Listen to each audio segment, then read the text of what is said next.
Welcome into the Commanders Report by Chat Sports, presented by Prize Picks. I'm your host, Jack Sperry. Unfortunately, starting center Nick Allegretti is injured again. Going to be talking about next steps here at the top of the show. Then we'll get into some of the other injuries that the Washington Commanders are currently suffering from. And the list is getting longer by the day here, guys. I'll let you guys know how concerned I am about that. And then ESPN praises a pair of Commanders young players on this roster heading into their young careers here in Washington. So make sure you guys stick around and see who those two players are and why they chose them. But let's start today's news and rumor slate with ESPN's John Kimes report earlier today from Ashburn at Commanders training camp. That starting center Nick Allegretti, who just got back on the practice field yesterday, left practice early again today. So it seems like either something popped up with Allegretti's previous injury or it's a different injury, but this is already Allegretti's second injury of camp.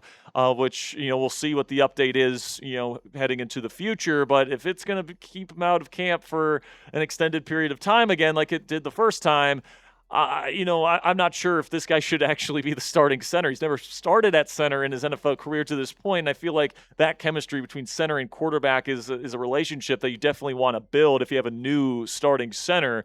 Meanwhile, though, Matt Gulbin, the rookie out of Michigan State, is looking pretty darn good, guys. Looked really good in the preseason opener last week. He's been looking good in practices.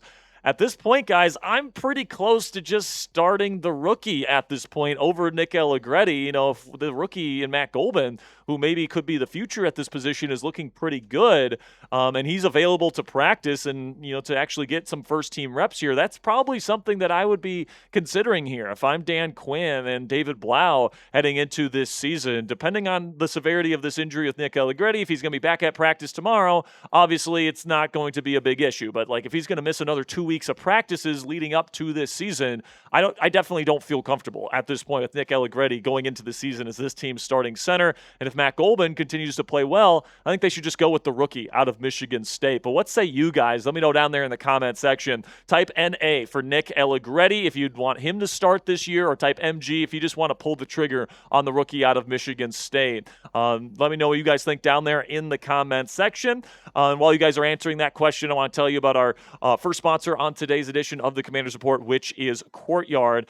Make sure you guys head on over to courtyard.io and use code HMA at checkout for 15% off your order today. Courtyard lets collectors whip digital packs of real, authentically graded trading cards, and it's actually free to sign up, guys.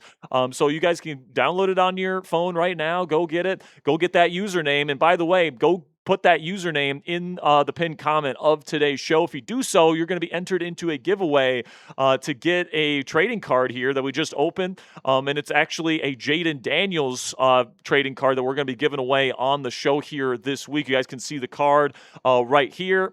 Where it is a PSA 9 mint condition card for Jaden Daniels. So if you guys want to pick up this card and get into pretty much a giveaway this week, by the end of the week, I'll pick a winner and send it to you in the Courtyard app. All you have to do to enter, guys, is put in your Courtyard username below the pinned comment. And with Courtyard, guys, you get real-time odds that are listed for each pack before you rip. So there's no loaded boxes or rigged breaks. There's also instant buyback, so you never get stuck with a card that you don't want, which is a cool feature.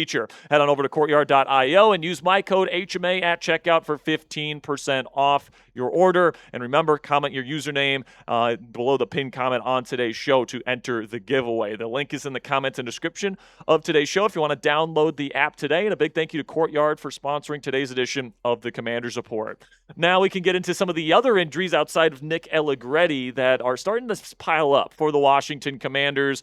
Marcus Mariota obviously dealing with something. Rachaad White was a new injury today. We don't know the details on him, but he was not dressed at practice today. Jeremy McNichols is going to be out multiple weeks with some sort of quad issue. Tim Settle was once again not practicing today, and Johnny Newton was not at practice. Now, the good news is that it does appear that Tim Settle is about ready to go here. So it seems like within the next week or so, he'll be able to return to practice, and that'll be the first time we really see him at a Commanders practice heading into the season. And they expect Settle to play a big role for them. They expect him to play a lot of nose tackle in this defense this year, and he certainly showed last year in Houston that he's capable of playing that role on early down. So excited to get him back here. And then you get Johnny Newton, who's dealing with a pectoral injury. He is currently in New York seeing a specialist on that to kind of figure out next steps and how to treat it. Obviously, pectoral injuries are extremely fickle, guys, and if this is something that's going to require surgery on Johnny Newton, it might completely end his third NFL season, which would be a big bummer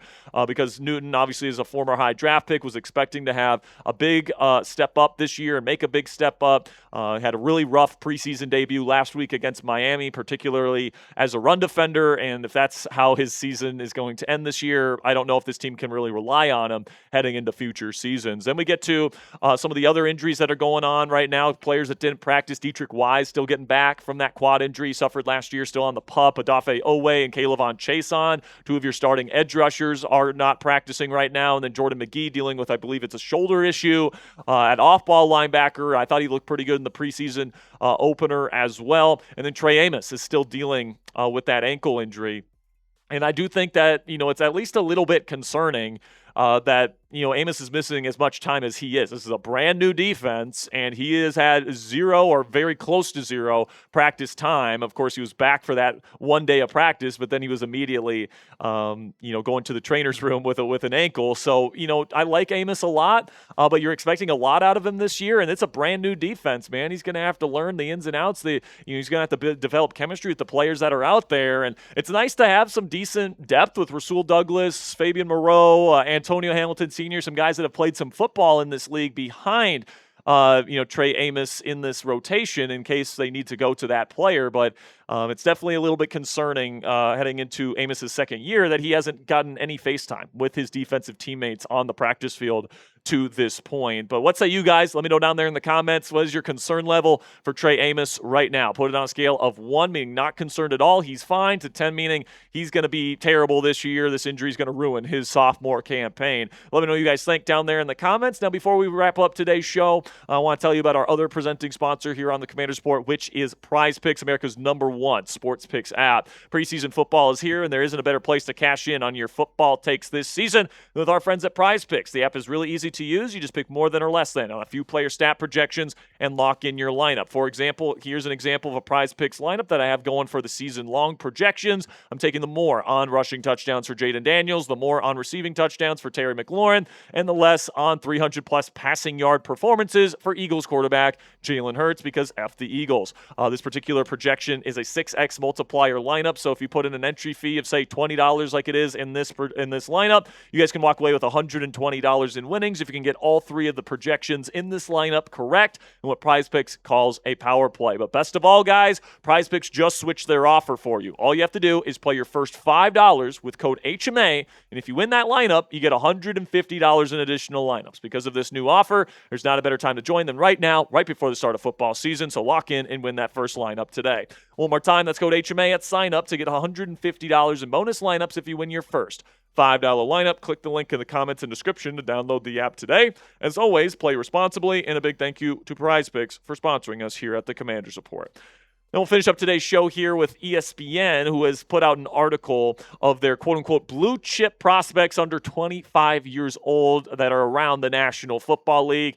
There's a couple players that were on this list last year that have quote-unquote graduated. That includes Jaden Daniels, the quarterback, and then Mike Samerstrill, the cornerback here in Washington. But they added 2 more names to this list for the Washington Commanders this year, including second-year right tackle out of Oregon, Josh Conerly Jr., who really came on strong at the end of last season. Apparently hasn't had the best start to camp, but we're certainly hoping for a step forward from Conerly this year at right tackle. And then Sonny Styles, the rookie linebacker out of Ohio State, made the list of blue chips as well. What I found pretty interesting here is that there were some players left off this list. Trey Amos was left off this list after showing some really good things last year, in my opinion. Obviously, he's dealing with the injury stuff, which is a big question mark, so maybe that's why they kept him off the list. But then also Nick Cross, the safety, and Antonio Williams, the wide receiver, were left left off this list as well. But it's nice to see that ESPN sees Josh Conerly Jr. and Sonny Styles as high-end young players in this league under the age of 25 years old, which is starting to point that to this team, starting to build some young talent on this roster and trying to get younger and faster, as Adam Peters said was this team's goal heading into this offseason. So let me know what you guys think down there in the comment section. Do you think any of these three players should have made the list of blue chips according to ESPN? Type TA if you think Trey Amos should have made it. Type NC for Nick Cross. AW for Antonio Williams. Or if you think none of these guys should have made the list, type none for me down there in the comment section to finish up today's show. Now, if you guys want more daily Commanders news coverage here on YouTube every single day, if you like what you heard today and you like the analysis and the coverage that we provided for you, make sure you click that subscribe button and join the Commanders Report family right now, because we're putting out a video every single day for free right here on this channel this season.